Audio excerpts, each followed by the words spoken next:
The Buccaneers make it interesting and the refs swallow their whistles. That and more on today's live episode of Locked On Bucs.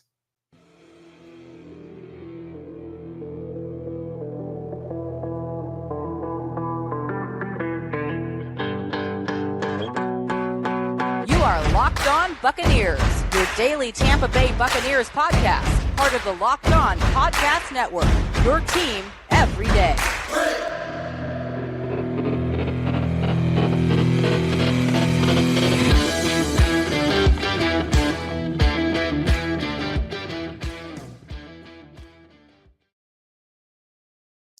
What's up, and welcome into this live post-game Friday episode of Locked On Bucs, your daily podcast covering the Tampa Bay Buccaneers, part of the Locked On Podcast Network, your team every day. We want to thank you for making Locked On Bucs your first listener view every single day.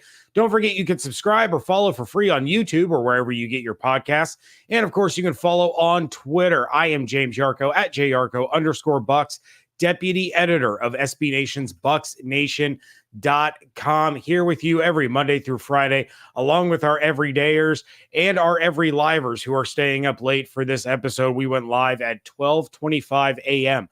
on Friday, but we're here to talk about the Buccaneers and the Bills on Thursday Night Football. This episode of Locked On Bucs is brought to you by PrizePicks, the easiest, most exciting way to play daily fantasy sports. Go to prizepicks.com/LockedOnNFL and use code LockedOnNFL, all lowercase, for a first deposit match up to $100.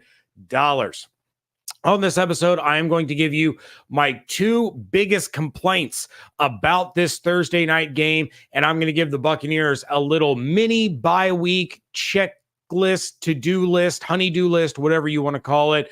But first, we have to talk about the biggest moment in this game, and for me, the biggest moment was the Antoine Winfield Jr. tipped ball that was intercepted by William Golston. At the time, the Bucs had just kicked a field goal. Mind you, Chase McLaughlin had already had one blocked, so they had already lost 3 points in that aspect. But Winfield tips a Josh Allen pass, and it gets intercepted by William Golston, his first career interception in 11 seasons.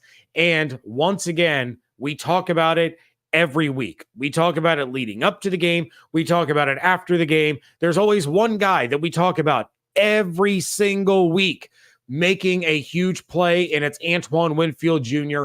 once again. For those of you that caught the crossover episode, I talked to Joe Marino of Locked On Bills about how I believe Antoine Winfield Jr. is the best safety in the NFL. He goes out there in primetime, it makes a huge play, and it turns into points because that William Golston interception ended up leading to Chris Godwin's first touchdown catch of the year and tied the game up at 10. Now, the Buccaneers still went into half down 17-10, but if you take a look at the way that the events unfolded, the Buffalo Bills up 10-3 could have marched right down the field, gone up 13-3, gone up 17-3, whatever the case may be.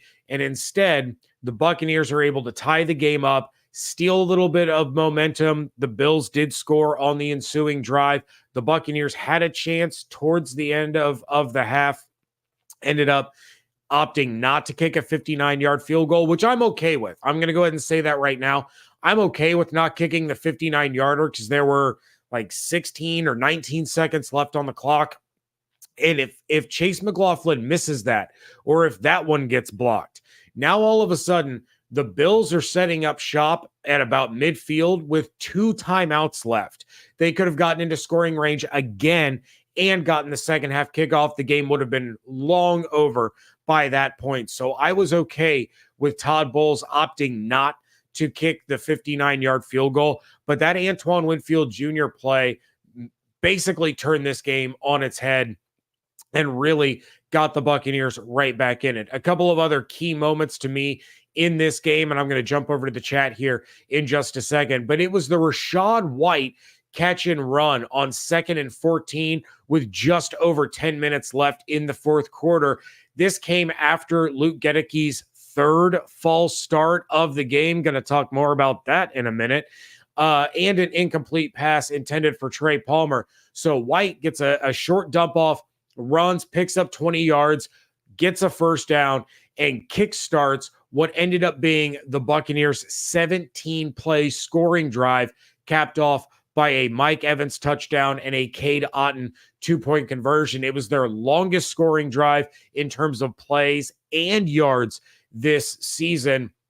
And it all started with that second down play by Rachaad White to get things going, get them out of that danger zone where they started the majority of their drives inside their own 10-yard line. Rachaad White was absolutely fantastic as a pass catcher for the second week in a row. Another key moment was Devin White's stop of Latavius Murray on 3rd and 3 that did force the Bills to punt the ball, gave the offense a chance where they nearly capitalized, but more on that a little bit later. And Devin White, overall, again, not a great game. You saw him, miscontain, not really pursue James Cook or Josh Allen on some of these running plays that turned into big chunks and big moments for the Buffalo Bills.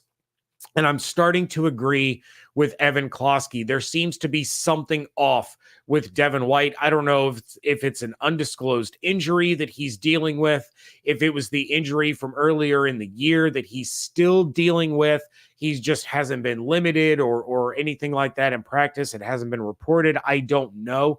I don't want to put words in anybody's mouth if something is wrong with Devin White, but he doesn't look like that same explosive player that we saw against the Minnesota Vikings earlier in the season, that we saw against I think his next big game was against the Philadelphia Eagles, where we even saw him kind of strain that hamstring issue on his interception of Jalen Hurts. Something's not right there, but Devin White, a really average to below average game, a really quiet night until that key play to give the offense a chance. And then finally, and this wasn't a key moment in the game so much as a key moment before the game, and that is the fact that Vita Vea missed this game against the Buffalo Bills, and it could have changed the entire complexion of the game, especially how good Cook looked against the Buccaneers, how easily Josh Allen was running the ball right up the middle numerous times throughout the night. The Bills finished with 4.4 yards per carry, but they were at 5 yards per carry into the third quarter. James Cook had 4.8 yards per carry. Vita Vea changes all of that. Literally all of that. Vita Vea is that guy in the middle. Josh Allen probably isn't running for a touchdown in the first quarter. It might have been the second quarter. I can't remember now. It's been a long day. But a lot of these wide open running lanes are not there if Vita Vea is the guy that is clogging up the middle. I do want to jump over to the chat real quick. Demon Hunter, my guy, he's an every liver and every dayer. He says bench Ryan Neal. Yep. That's all I got for you. It's been bad. We got Hello in the chat who says, honestly, I'm more optimistic about the rest of the season after tonight than I was after the Falcons loss. If there's one thing we can say about this Buccaneers team, there's no quit in them. You're down 24-10 in the fourth quarter. You've started numerous possessions inside your 10, inside your 5. You have had 3 and out after 3 and out after 3 and out. And then you put together a 17-play, 96-yard drive. I guess it was 92. But goodness gracious, that is a team that was not going to quit, not going to give up.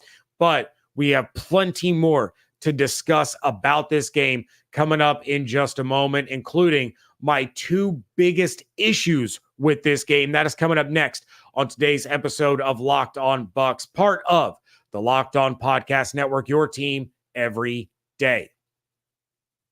Snap into action this NFL season with FanDuel, America's #1 sports book. Right now, new customers get $200 in bonus bets guaranteed when you place a $5 bet. That's $200 in bonus bets, win or lose. If you've been thinking about joining FanDuel, then there's no better time to get in on the action. The app is super easy to use. There's a wide range of betting options, including spreads, player props, over-unders, and more. Right now on FanDuel, the Cincinnati Bengals are 4.5-point road underdogs against the San Francisco 49ers. Here's a little insider tip. When the Buccaneers have lost this year, the Bengals have won. When the Bengals have lost this year, the Buccaneers have won. Funny how that works. So hammer the Bengals plus 4.5 on the road against the San Francisco 49ers. Visit FanDuel.com/locked-on and kick off this NFL season. FanDuel, official partner of the NFL.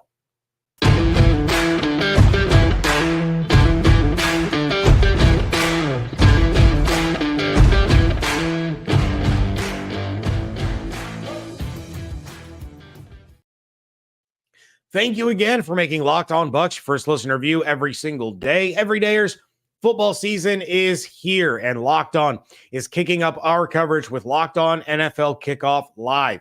Each Friday, Locked On will go live at 2 p.m. Eastern on every Locked On NFL YouTube channel. Hosts Tanitra, Jarvis, and Kyle will break down every game on the NFL slate to get you ready for your team's matchup, your fantasy lineups, your betting angles, and more. Plus, get in-depth local analysis from our stable of NFL hosts across the country who know these teams better than anyone else. Find Locked On NFL Kickoff Live every Friday at 2 p.m. Eastern on any Locked On NFL YouTube channel. I had a lot of issues with this game, kind of like I'm having issues right now. Literally 15 seconds before I went live, I had a massive coughing fit. Now my throat's killing me, so if I start breaking out in a cough, I apologize in advance. But lots of issues with this game in a lot of different facets, a lot of different aspects, and we can dive more into that when we return on Monday. But I want to talk about two things in particular right now. And our everydayers know where I'm going to go first. And it's no surprise, knock it off with these god-awful, stupid penalties, these unforced errors that you keep shooting yourself in the foot with. The opening drive against the Buffalo Bills. The Buccaneers approach midfield, 1st and 10 at the 48, false start. Becomes 1st and 15, Bucs don't recover, they punt the ball away. You had Rachaad White from the Bills' 40-yard line break off a 26-yard run, get inside the 15, and it was called back for a hold on Trey Palmer. That's Palmer's 3rd holding penalty in 2 weeks. At this point, I'm about ready to institute the Charles Sims rule. If you're running the ball, Trey Palmer's not allowed to be on the field. You're absolutely telegraphing what you're about to do by doing that, but you know what you're not going to do? You're not going to continuously move backwards because Trey Palmer keeps holding on run plays. The very next play after that holding penalty, false start on Luke Gedeke. So the Bucs go from the 14-yard line to the 48-yard line. They only end up gaining 9 yards. They kick a field goal. Stop beating yourself. These are mental mistakes. This is hearkening back to the Dirk Cutter era. 11 penalties for 74 yards is inexcusable. These players, these coaches, they have to hold each other accountable and they have to fix it. But here's my biggest issue of this game. And it's petty. It's it's frustrating because the Buccaneers left plenty of plays and plenty of opportunities out on that field. Let's rewind the clock. 2 weeks ago against the New York Giants, The Buffalo Bills were called for defensive pass interference in the end zone and gave the New York Giants an untimed down at the end of the game that the Bills were leading 14-9. Then they got away with defensive pass interference on the final play. Fast forward to Thursday night's game. Baker Mayfield chucks the ball 60 yards in the air, because that was about halfway into the end zone when that thing came down, and he chucked it from a little bit behind the 45-yard line. Kate Otten was pulled down, but more egregiously, Chris Godwin was wrapped up and pulled down by his jersey as the ball was approaching him, and there was no flag.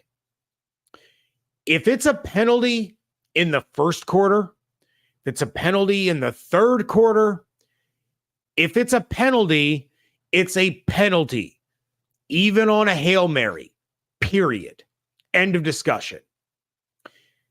Godwin was wrapped, he was spun, he was pulled, and maybe we've seen the red zone woes of the Tampa Bay Buccaneers. Maybe they don't score from the 1-yard line. And we're still talking about the Buccaneers losing 24-18. But maybe they do. Maybe Rachaad White gets a handoff and goes into the end zone. Maybe Mike Evans gets a jump ball. Chris Godwin gets his second of the game. Kate Otten gets a game winner for the second time in his career. They deserved the opportunity because of the penalty that Buffalo egregiously and blatantly committed, with two referees standing there watching, that decided, nah, we're done. Let's move on. It was ridiculous, because if Tom Brady is the quarterback of the Buccaneers when that play happens, they get the call. If the roles were reversed and the Buccaneers were up 24-18 and Josh Allen chucks it into the end zone and that happens to Stephon Diggs, that's a penalty. If Joe Burrow's throwing it to T. Higgins, or Patrick Mahomes is throwing to literally any human being on planet Earth, they're getting that call. It was blatant. It was obvious. It wasn't ticky-tack. It wasn't debatable. It was letter of the law, as clear pass interference as you could ever get. And again, the Buccaneers squandered a lot of opportunities. They had a lot of 3-and-outs. Baker Mayfield missed passes. Receivers dropped passes. I'm not saying one play does not win or lose a football game. But on the last play of the game, when you have that level of penalty occur and it doesn't get called, that's not all right. You go back to just last week alone, where the Indianapolis Colts got completely hosed. And the NFL came out and they were like, yeah, sorry about that. Probably shouldn't have happened that way.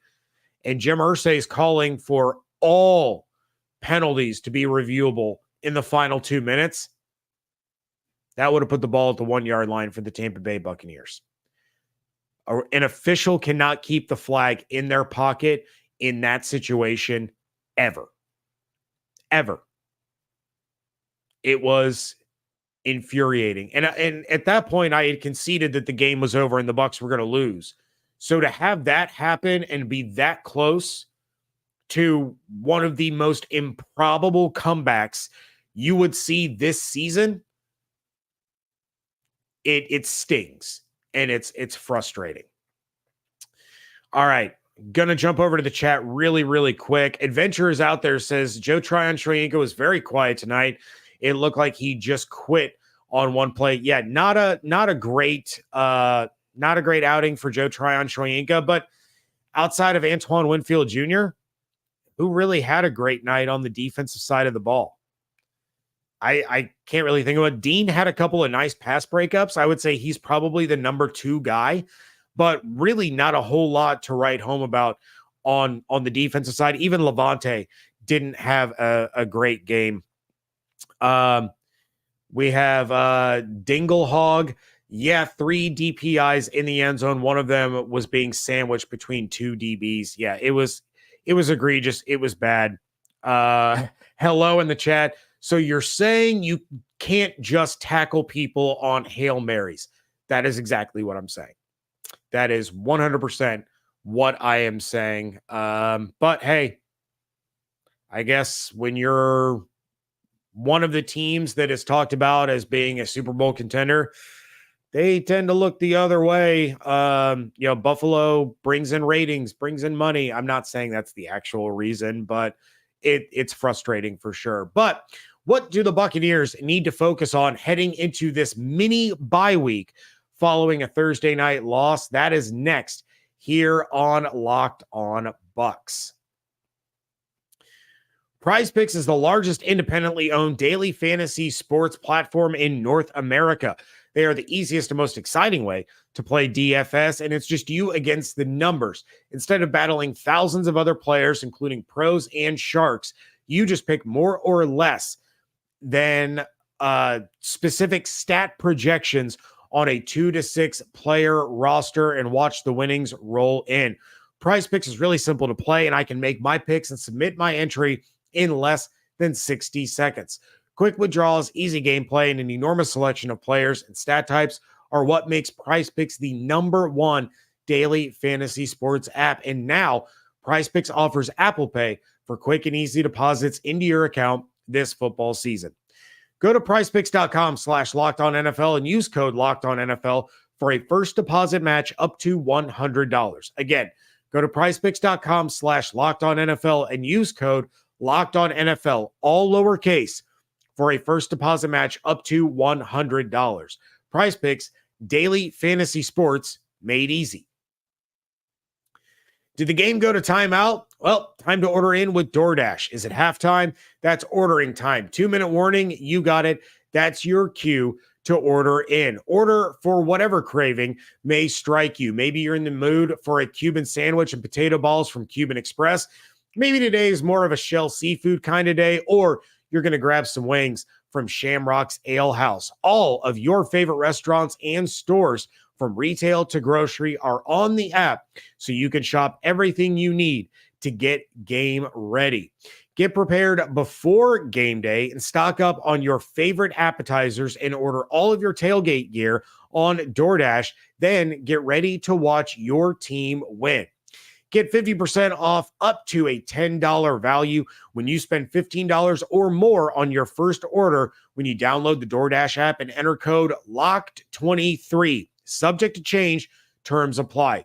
Don't forget to use code LOCKED23. That's LOCKED, the number 2 and the number 3, for 50% off up to a $10 value on your first order when you download the DoorDash app and spend $15 or more. Subject to change. Terms apply.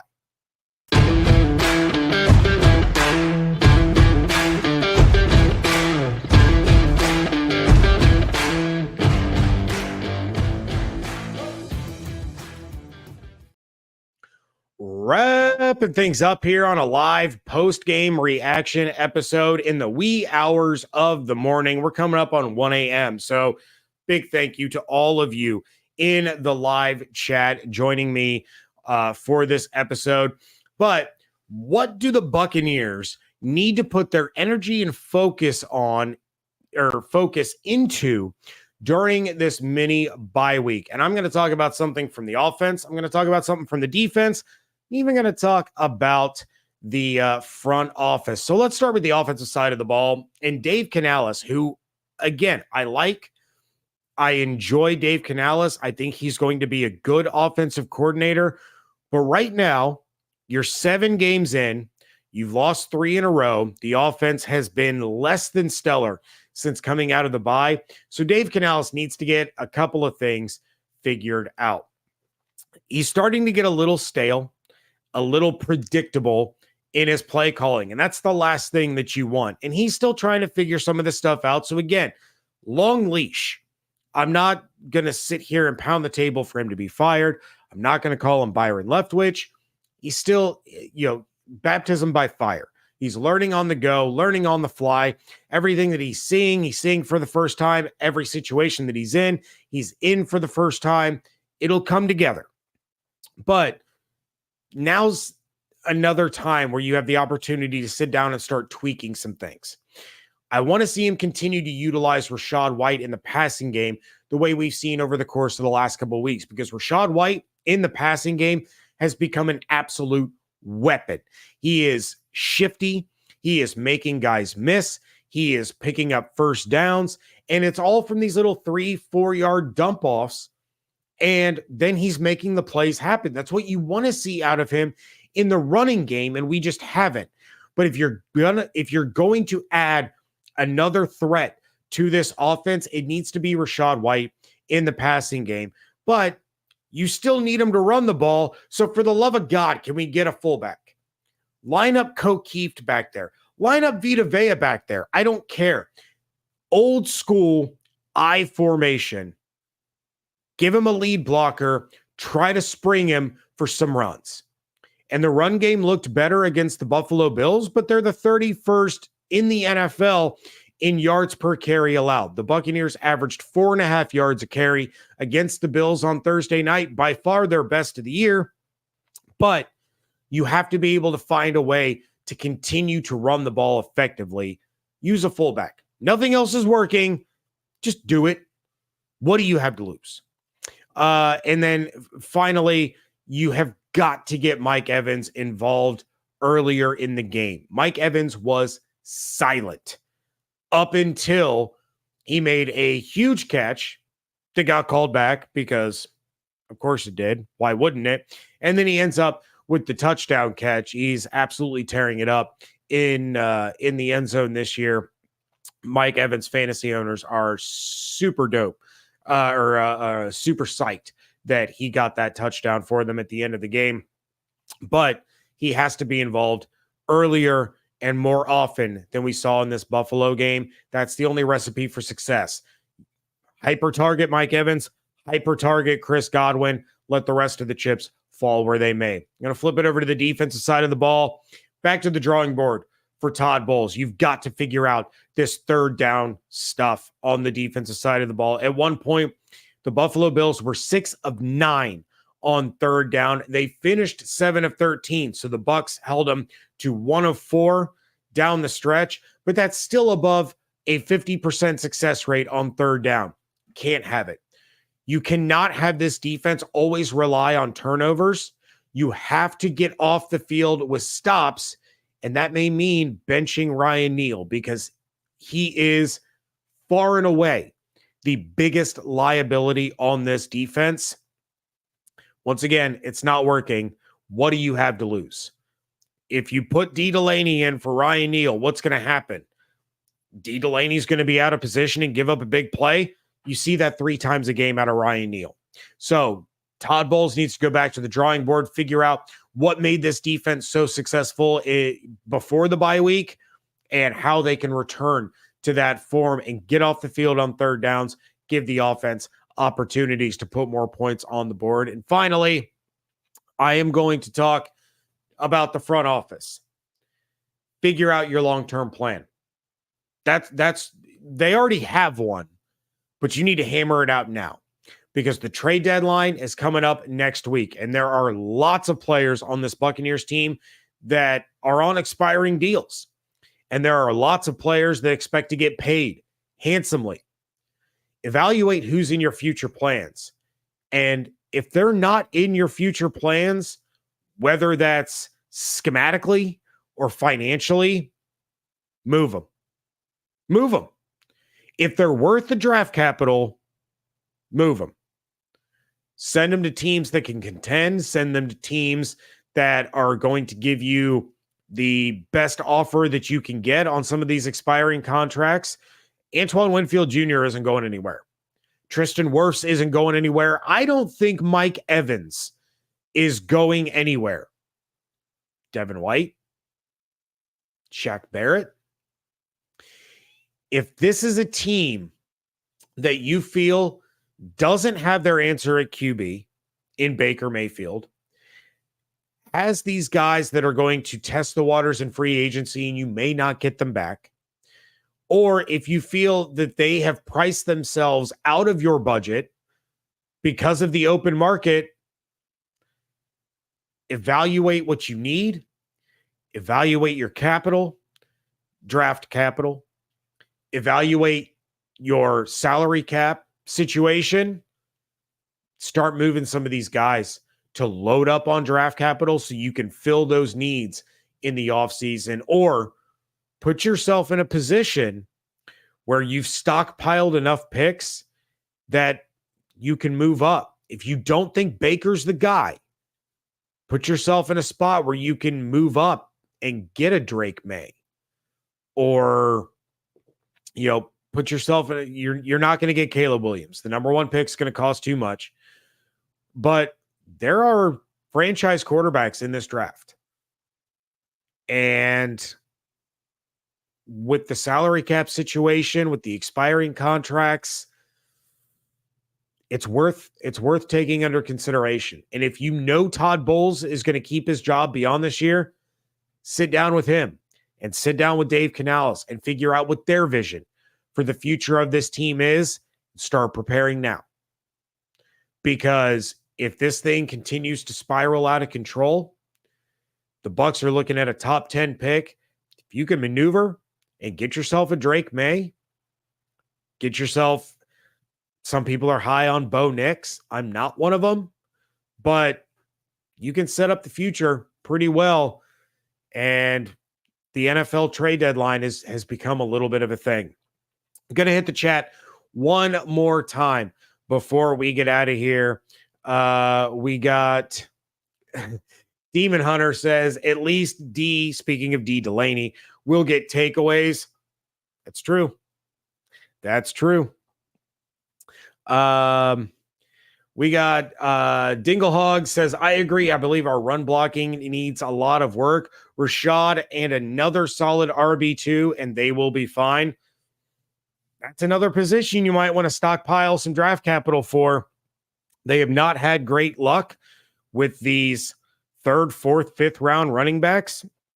You may be looking at a situation where you're taking one high in the 2nd, or if you have the capital to move up and you can get to pick 31, pick 32, take the number 1 or number 2 running back off the board and get that 5th-year option, might be a thing to explore. And our everydayers know, David and I, every year that we've done this podcast, we have talked about drafting a high round running back, and it has yet to happen. And they're still looking for answers at running back. Adventure is out there, says, I think Baker is fine. He needs an offensive line. I like Baker. I think Baker's going to be fine, but is Baker going to win you a Super Bowl? Is Baker going to take you over the top? If he's not, you need to find the guy that will. Last one. We got Hog back in the chat. Unfortunately, they will win too many games for that high of a pick. You would hope so. I still think that this is a Buccaneers team that can finish with a winning record, that can compete for the NFC South, but it starts next week after this mini bye. They cannot drop to 3-5. You drop to 3-5, that hill is going to be almost impossible to climb out of. But plenty more reaction to the loss to the Buffalo Bills and looking ahead both into the future of this team and into week 9 of the NFL season coming up on Monday when we will be back. Please check out everything going on over at BucsNation.com. Follow along on Twitter at Locked On Bucs, at @Yarcho_Bucs. Subscribe to the YouTube channel. Check out, subscribe to the podcast on your favorite podcatcher of choice. And that's going to do it for this episode. Thank you so much for joining me right here on Locked On Bucs. Hope you all have an absolutely outstanding weekend. Stay safe, stay healthy, fire the cannons. Thank you so much for joining me right here on Locked On Bucs, part of the Locked On Podcast Network, your team every day.